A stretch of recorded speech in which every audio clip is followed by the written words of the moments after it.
결혼은 인생의 중대사입니다. 러시아 속담에 이런 말이 있습니다. 전쟁터에 나갈 때에는 한 번 기도하여라. 먼 바다에 나갈 때에는 2번 기도하여라. 그러나 결혼할 때에는 3번 기도하여라는 말이 있습니다. 흔히 우리는 생사가 달린 전쟁터가 가장 위험하다고 생각하는데, 그보다도 먼 바다, 풍랑이 있는 바다를 항해하는 일이 더 어렵고 힘든 일이고, 그보다도 배우자를 만나서 결혼식을 올리는 것, 결혼을 시작하는 것, 그것이 더 어렵고 힘든 일이기 때문에 더욱 신중하고 기도를 더 많이 하라고 가르치고 있는 것입니다. 그래서 수많은 사람들이 결혼에 대해서 많은 생각을 하였고 또 수많은 명언들을 남겼습니다. 오늘 설교를 준비하면서 결혼에 관한 명언들을 찾아보았습니다. 그런데 한결같이 결혼에 대하여서 부정적이고 실망스러운 말들이 대부분이었습니다. 그 대표적인 말 중에 하나가 결혼하지 않아도 후회할 것이고 결혼해도 후회할 것이다. 이왕 해보고 후회하여라. 결혼하라는 권면의 말이 기껏 이 정도 수준입니다. 많은 경우 결혼은 기대감과 설레임으로 시작됩니다. 그런데 중간에 길을 잃어버리는 경우가 꽤나 많이 있습니다. 왜 그럴까요? 제가 생각하기에 그 주된 이유는 결혼을 인간의 일로 생각하기 때문입니다. 아닙니다. 결혼은 인간의 일이 아닙니다. 결혼 제도는 사람의 아이디어로 사람이 만든 제도가 아니고 사람을 지으신 하나님이 만드신 거룩하고 신성한 제도입니다. 그렇기 때문에 하나님 안에서 시작해야 결혼 생활의 바른 방향을 잡아갈 수가 있는 것입니다. 10월에는 결혼식이 많은 계절입니다. 그래서 결혼을 주제로 해서 말씀을 나누고 있는데 오늘은 2번째 시간입니다. 지난 주일에는 결혼의 원칙이라는 주제로 말씀을 나누었습니다. 혼사 문제에 접근할 때에 우리 그리스도인이 마음속에 간직해야 할 원칙이 있다라고 말씀하면서 4가지 줄거리를 말씀드렸습니다. 첫째는 믿음의 원칙이고, 2번째는 기도의 원칙입니다. 3번째는 은혜의 원칙이고, 마지막 4번째는 선한 증거의 원칙이다. 이런 줄거리를 가지고 지난 시간 말씀을 나누었습니다. 자, 오늘은 혼사를 결정할 때 가장 중요한 것이 뭔가? 혼사를 결정할 때 가장 중요한 것은 혼수품이 아니고 하나님의 뜻입니다. 하나님의 뜻을 알고 하나님의 뜻을 확신하고 하나님의 뜻에 순종하는 결혼, 그런 결혼이 될 때에 하나님의 은혜와 복이 가득하게 임하게 될 것입니다. 결혼에 있어서 가장 중요한 시작은 이 배우자는 하나님이 정해주신 배우자다. 나의 배우자는 하나님이 정해주셨다 하는 믿음을 가지고 시작하는 것입니다. 나의 배우자는 하나님이 정해주신 사람이다. 이렇게 믿고 결혼을 하고 결혼 생활을 하는 사람과 그런 믿음 없이 그냥 우리는 오가다가 우연히 눈이 맞아서 그냥 살게 됐다. 이렇게 생각하는 사람하고는 하늘과 땅 차이입니다. 특별히 위기가 찾아왔을 때에 그 위기에 대처하는 모습이 정말 크게 달라지는 것을 보게 됩니다. 비록 잘못된 결혼을 했고 또 결혼에 실패했다 할지라도 지금부터라도 이 생각을 갖게 되면 하나님이 나의 짝을 정해주셨고 이 사람은 하나님이 예정해 주신 사람이다. 이렇게 믿고 살아가게 되면 그때부터 여러분의 결혼 생활은 하나님의 은혜가 함께하는 결혼 생활이 될 것입니다. 왜 많은 사람들이 이혼을 하고 잘 살겠다고 서약까지 했는데 왜 중간에 헤어진다고 생각하십니까? 실수 때문이에요? 문제 때문이에요? 아니면 성격 차이 때문이라고요? 아닙니다. 세상에 실수가 없고 문제가 없는 사람은 없습니다. 남자에게도 실수와 문제가 있고 여자에게도 실수와 문제가 있습니다. 성격 차이라고요? 성격은 애초부터 달랐습니다. 나하고 성격 같은 사람이 이 세상에 하나도 없습니다. 이혼의 가장 중요한 원인은 하나님께서 이 사람을 내게 보내주셨다 하는 믿음이 없기 때문입니다. 하나님이 이 사람을 만나게 하셨다, 하나님이 결혼하게 하셨다, 하나님이 이 가정을 이루게 하셨다 하는 확신과 믿음이 있다면 중간에 문제가 있더라도 잘 극복해낼 수 있습니다. 위기를 당할수록 더욱 한마음 한뜻이 됩니다. 그런데 이런 믿음과 이런 확신이 없으면은 작은 실수, 작은 문제에도 쉽게 한숨을 쉬고 포기하고 서로 비난하고 갈라설 명분만 자꾸 찾게 되는 것입니다. 하나님이 예비해 두셨다, 하나님이 예정한 사람이다, 하나님이 우리를 만나게 하셨다, 하나님의 뜻인데 내가 이해가 되지 않고 좀 부족함이 있다 할지라도, 실수가 있다 할지라도 하나님이 뜻하셔서 만나게 하셨는데 참아야지, 그리고 또 기도해 봐야지, 지금은 알지 못하나 하나님의 다른 또 숨겨진 뜻이 있을지도 모른다, 이런 믿음과 기대와 소망을 가지고 잘 극복할 수가 있는 것입니다. 저는 여러분의 자녀를 위하여 하나님께서 배우자를 예비해 두셨다고 믿습니다. 여러분도 그렇게 믿으시기를 바랍니다. 그리고 여러분들의 자녀들도 그렇게 믿고 기도하는 자녀가 될 수 있기를 축원합니다. 믿고 기도하고 행하는 자에게 하나님께서 은혜를 부어주시고 복을 내려주십니다. 오늘 본문에 나타난 중매인 아브라함의 늙은 종을 자세히 보십시다. 그는 자기 주인 아브라함이 보여주었던 믿음을 가지고 출발했습니다. 처음부터 끝까지 하나님의 뜻을 구합니다. 그래서 그 먼 길을 걸어 나홀성에 도착했을 때에 맨 먼저 그가 한 일은 하나님께 기도하는 일이었습니다. 기도하며 하나님의 은혜를 구했고 선한 정글을 구했습니다.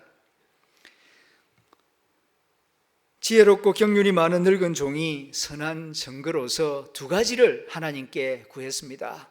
첫째는 밝고 친절한 여성이었으면 좋겠습니다. 두 번째로는 자비와 긍휼의 마음을 지닌 그런 여성이었으면 좋겠습니다. 그렇게 기도를 했는데 정말 그런 여성이 자기 눈앞에 나타납니다. 젊은 처자가 이름은 알 수 없는데 물길로 나왔습니다. 물을 길어서 그 무거운 항아리를 어깨에 메고 올라오는데 그를 발견하고 이 늙은 종이 달려가서 물 좀 주세요 하고 부탁을 합니다. 그랬더니 처음 보는 낯선 노인인데 그러세요? 생긋생긋 웃으면서 밝은 얼굴로 물동이를 땅에 내리고 물을 기울여서 친절하게 마실 수 있도록 해줍니다. 다 마시기를 기다리고 있다가 부탁하지도 않았는데 아이고 저 짐승들도 지치고 목이 마르겠군요. 제가 저 낙타들도 물을 마시도록 하겠습니다 하면서 그 힘든 일인데도 수고를 마다하지 않습니다. 그 모습을 보는 순간 하나님이 이 처자를 예비해 두셨구나 하는 확신을 가지게 됩니다. 그 순간 준비해간 선물을 아낌없이 그 처자에게 줍니다. 22절 23절입니다. 낙타가 마시기를 다하매 그가 반세겔 무게의 금 손목걸이 한 쌍을 그에게 주며 이르되 네가 누구의 딸이냐 청하건대 내게 말하라. 내 아버지 집에 우리가 유숙 갈 곳이 있느냐 묻습니다. 그러니까 그 처자가 대답하죠.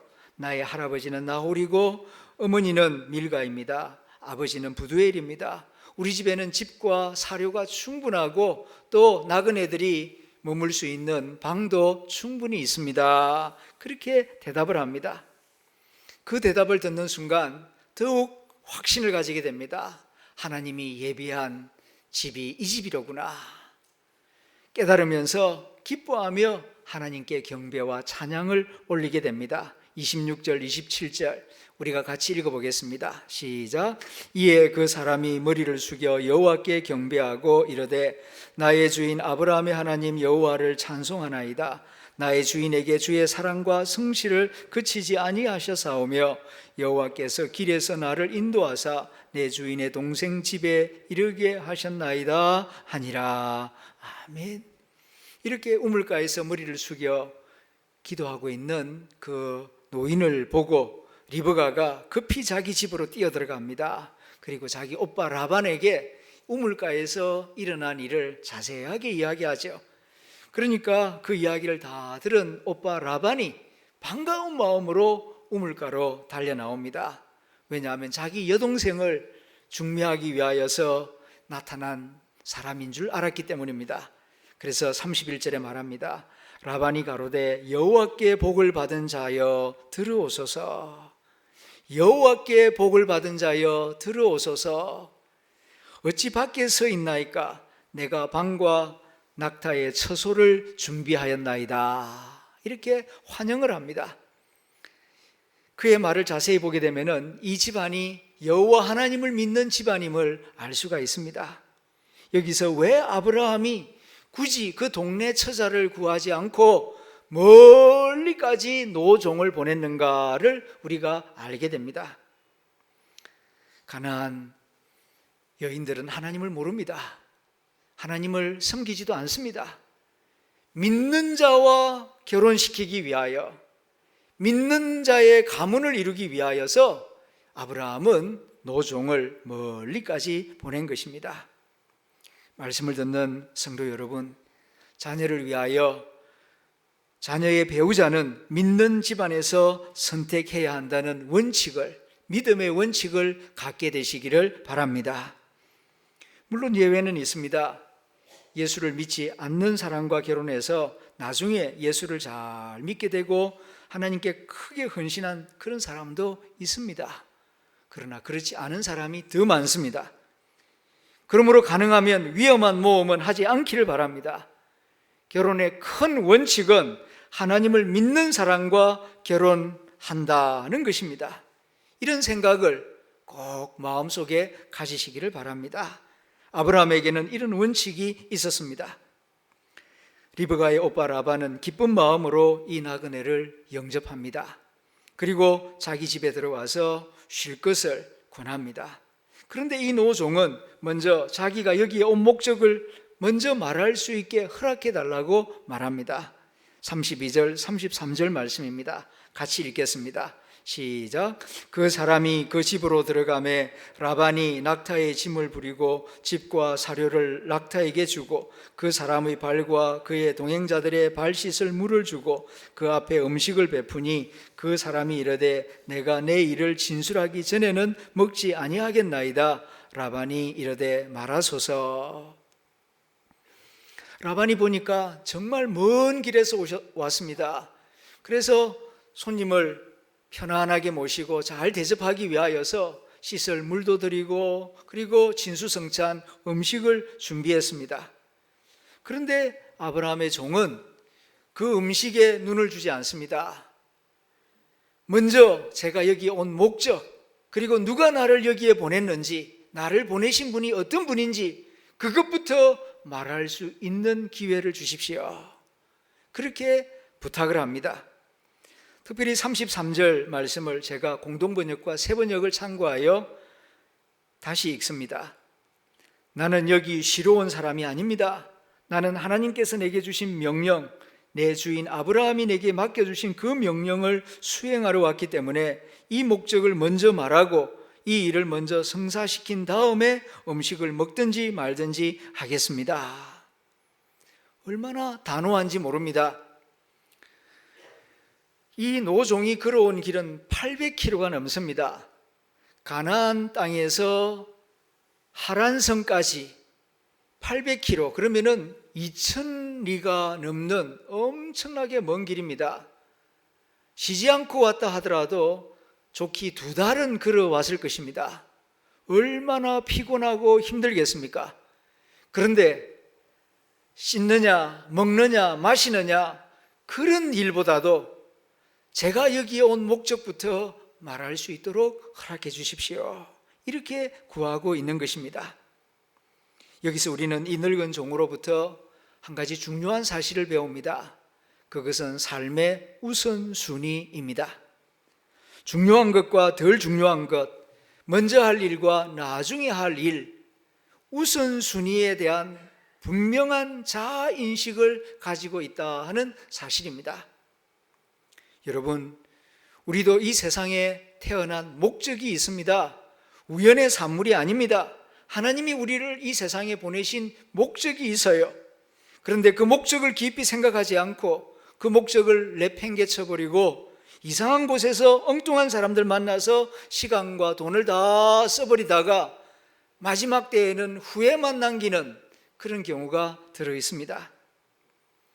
하나님이 우리에게 주신 목적을 먼저 성취하는 것이 밥 먹는 일보다도 쉬는 일보다도 성공하는 일보다도 더 중요합니다. 그래서 우리 주님께서 우리에게 말씀하셨습니다.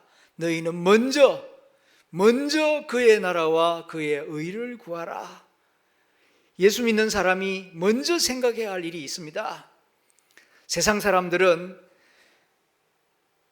부유해지느냐 가난해지느냐 아니면은 성공하느냐 실패하느냐 아니면은 편리하냐 불편하냐 그것부터 먼저 생각합니다. 우리는 그래서는 안 됩니다. 만일에 그 정도만 생각을 한다면 믿는 사람이라고 할 수 없습니다. 유익하냐 손해가 되느냐 교회 안 다녀도 그 정도는 다 생각할 줄 압니다. 우리는 유익이냐 손해냐 그것보다 먼저 이것이 하나님의 뜻이냐 아니냐 그리고 하나님이 내게 주신 사명을 이루는데 어떤 의미가 있느냐 이것부터 먼저 생각할 줄 아는 신앙의 사람이 되어야 할 줄로 믿습니다. 밥 먹기 전에 제가 여기 온 목적을 먼저 말할 수 있도록 허락해 주십시오. 라반이 허락한다고 하니까 누가 나를 이곳에 보내시며 나를 보내신 분은 누구이며 내가 왜 여기 왔는지를 말합니다. 34절부터 48절 무려 15절에 걸쳐서 길게 말하는데 일사천리로 말합니다. 왜냐하면은 그는 먼 길을 걸어오면서 이 한 가지만을 생각하면서 여기까지 왔기 때문입니다. 노종이 한 이야기를 정리해 보면은 크게 4가지입니다. 첫째는 나는 아브라함의 종입니다. 아브라함이 누구냐 하면은 하나님으로부터 크게 복을 받은 사람입니다. 특별히 100살 때에 하나님의 은혜로 아들을 낳았습니다. 그 아들이 이삭입니다 하는 내용이고, 두 번째는 이삭은 누구냐 하면은 아브라함의 유일한 상속자입니다. 그 이삭을 위한 신부를 구하기 위하여 제가 여기에 왔습니다 하는 것이 둘째 내용이고, 세 번째 내용은 제가 하나님이 정하신 그 며느리감을 구하기 위하여 이 동네 우물가에 와서 기도했습니다. 이렇게 하나님의 뜻을 보여주십시오라고 기도했는데 그 처자가 바로 리브가입니다. 그리고 네 번째로는 하나님이 정하신 이삭을 위한 배우자는 리브가이니까 리브가를 주시든지 아니면 노하든지 가부간에 결정하십시오. 이것이 노종이 밥 먹기 전에 먼저 이 집안 식구들에게 말하였던 내용입니다. 아마 그 이야기를 들었을 때 라반은 어처구니가 없었을 것입니다. 처음 만나는 사람입니다. 그리고 먼 길을 왔다고 해서 이렇게 음식을 차려놨는데 음식은 먹지 않고 자기가 온 목적부터 좀 말하게 해달라고 해서 허락했더니 허락받자마자 일사천리로 거침없이 그동안 자기가 기도한 내용, 응답받은 내용, 확인한 내용만 말하고 있는 것입니다. 저는 여기서 또 한 가지를 배웁니다. 인생의 목적이 분명한 사람은 말하는 것이나 생각하는 것이 단순 명쾌하다는 사실입니다. 그의 말도 그의 행동도 단순하고 단아하고 단단합니다. 어떻게 이렇게 단순 명쾌하고 단단하고 단아할 수 있었을까요? 그 이유는 앞에서 말씀드렸듯이 이천리 길을 2달 동안 걸어오면서 오직 자신의 사명, 자기의 주인 아브라함이 자기에게 맡기신 그 일을 어떻게 하면 잘 이룰 수 있을까? 그 한 가지만 집중하면서 여기까지 걸어왔기 때문입니다. 그렇기 때문에 그의 말은 단순 명쾌한 것입니다. 우리도 이제 하늘 본향에 도달할 시간이 그리 많이 남아있지 않습니다. 여기저기 끼웃거릴 시간이 많지 않습니다. 남은 시간 우리 주 예수 그리스도만을 깊이 생각하는 저와 여러분들이 될 수 있기를 소망합니다. 예수님이 우리의 길이요 진리요 생명이라고 믿고 고백하면서 살아오지 않았습니까? 그렇게 고백하며 예배드리고 있지 않습니까? 여러분의 고백이 진실한 고백이라면 이제 남은 시간 예수 그리스도만을 생각하며 집중하는 가운데 단순한 희망, 단단한 믿음, 단아한 사랑의 사람으로 변화되기를 주님의 이름으로 축원합니다. 이 늙은 종은 처음부터 끝까지 믿음으로 배우자를 찾았고 기도하며 은혜를 구했고 선한 증거를 구했습니다. 하나님의 뜻을 구했습니다. 그리고 하나님의 뜻에 합당한 그 사람을 만났을 때에는 단호하게 담대하게 그 일을 추진합니다. 사랑하는 성도 여러분, 무슨 일을 하든지 이 아브라함의 노종처럼 하나님의 뜻을 먼저 구하십시오. 성공하느냐 실패하느냐 그게 중요한 일이 아니고 하나님의 뜻이 더 중요한 일입니다. 좋은 일이기 때문에 하는 것이 아니고 하나님 뜻이기 때문에 행하십시오. 유익을 주기 때문이 아니고 하나님의 뜻이기 때문에 하십시오. 성공할 수 있기 때문에 하는 것이 아니라 하나님의 뜻이기 때문에 하십시오. 기준은 하나님의 뜻입니다. 좋으냐 나쁘냐, 성공이냐 실패냐, 이익이냐 손해냐, 그것이 먼저가 아니고 이것이 하나님의 뜻이냐 아니냐를 먼저 물어야 합니다. 그리고 아무리 좋아 보여도 화려하고 매력적으로 보여도 내게 많은 유익이 있다 할지라도 하나님의 뜻이 아니라면 NO! 단호하게 거절할 수 있어야 합니다. 왜냐하면 그것이 신앙이기 때문입니다. 여러분 가운데 불륜관계가 있다면 오늘 끊으시기를 바랍니다. 하나님의 뜻이 아니라고 생각되면 단호하게 끊어야 합니다. 아무리 매력적으로 보이고 짜릿하게 느껴지고 사랑스럽게 보인다 할지라도 하나님의 뜻이 아니면 끊어야 합니다. 본인이 스스로 끊지 아니하면 하나님이 끊게 하실 것입니다. 아브라함의 노종은 그 먼 길을 걸어오면서 하나님의 뜻은 어떤 것인가? 하나님이 택한 사람은 어떤 사람일까? 끊임없이 질문했습니다. 그럴 때에 하나님이 응답을 주십니다. 그렇습니다. 하나님은 하나님의 뜻을 구하는 자에게 자기의 뜻을 밝히 분명하게 보여주십니다. 그래서 사도 바울도 우리에게 이렇게 가르쳐 주지 않았습니까? 로마서 12장 2절 말씀입니다. 같이 읽어봅니다. 시작. 너희는 이 세대를 본받지 말고 오직 마음을 새롭게 함으로 변화를 받아 하나님의 선하시고 기뻐하시고 온전하신 뜻이 무엇인지 분별하도록 하라. 아멘. 우리가 왜 주일마다 이렇게 모여서 예배하며 찬송하며 특별히 하나님의 말씀에 귀를 기울여서 잘 듣습니까? 그 주된 목적은 이 세대를 본받지 않기 위해서입니다. 말씀 안 듣고 살아가면은 세대 속에 휘말려 들어가 버립니다. 말씀 없이 살아가면은 세상 사람들 세속적인 가치관, 판단 기준 그대로 따라가 버릴 수밖에 없어요.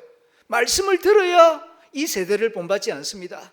두 번째, 말씀을 들어야 마음을 새롭게 하고 변화를 받을 수 있습니다. 세 번째, 말씀을 들어야 하나님의 선하시고 기뻐하시고 온전하신 뜻이 무엇인지 분별할 수가 있는 것입니다. 하나님의 뜻을 분별해야 하나님의 자녀답게 살아갈 수가 있기 때문입니다. 이 노종은 지금까지 그가 기도하고 확인한 하나님의 뜻에 대하여 분명하게 당당하게 말합니다. 그리고 마지막에 가서는 이렇게 말합니다. 49절 말씀입니다. 같이 읽겠습니다. 시작.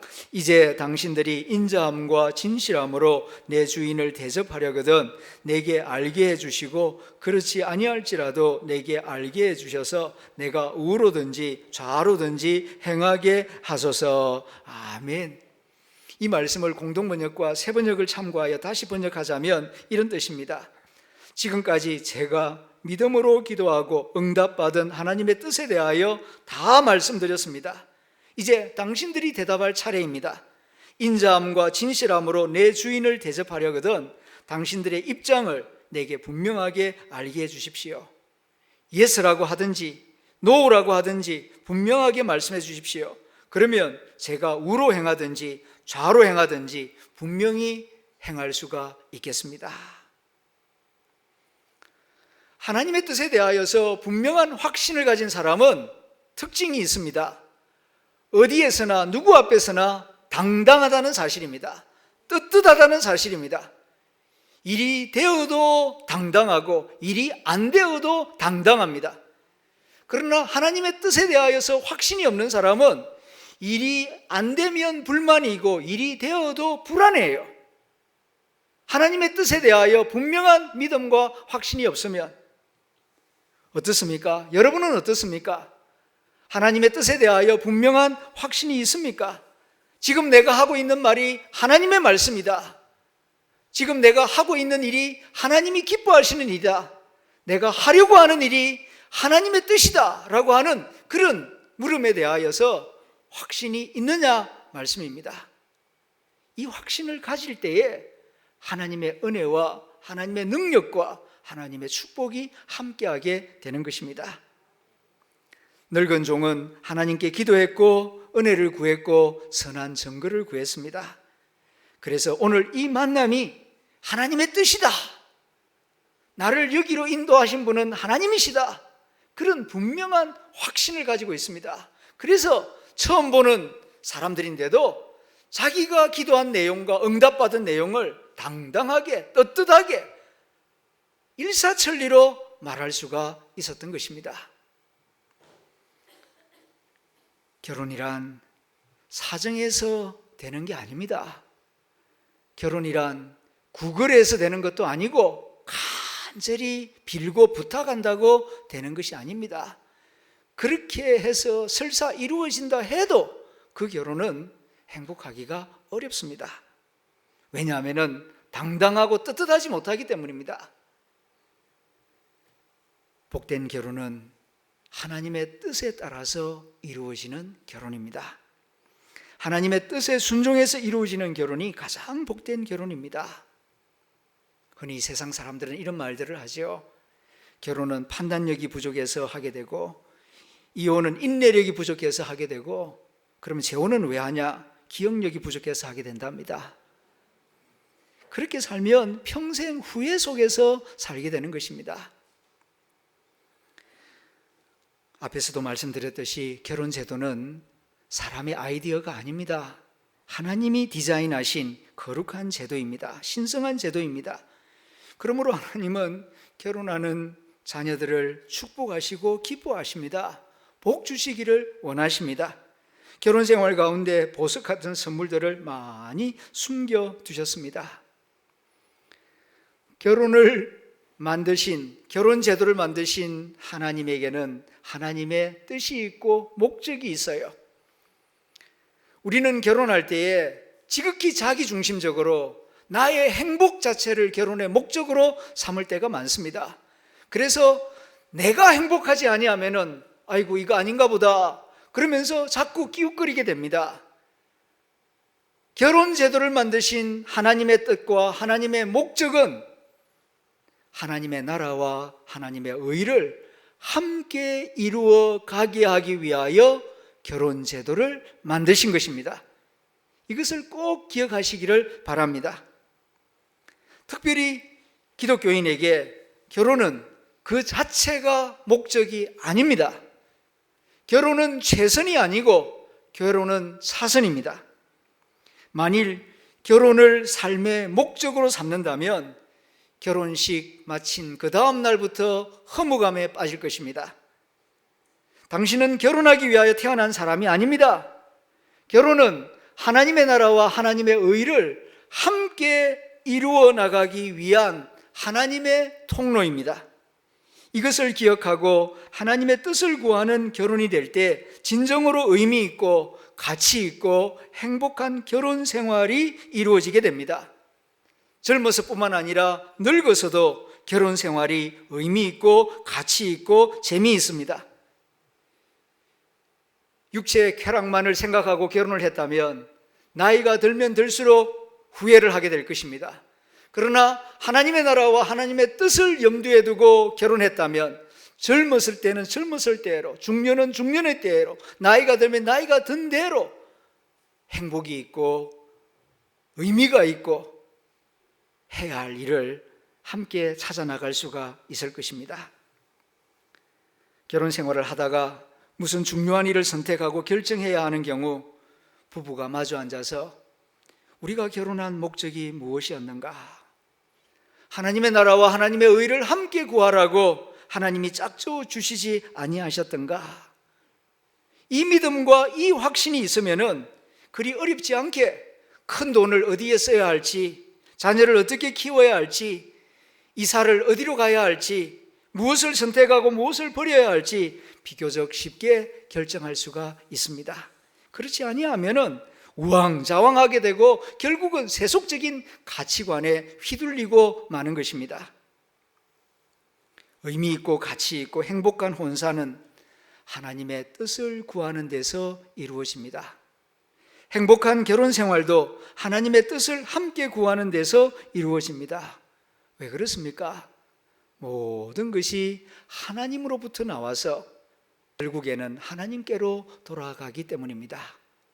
그러므로 결혼 생활을 비롯해서 범사에 하나님의 나라와 하나님의 의를 먼저 구하면서 가정생활, 결혼 생활을 해나가는 저와 여러분들이 다 될 수 있기를 축원합니다.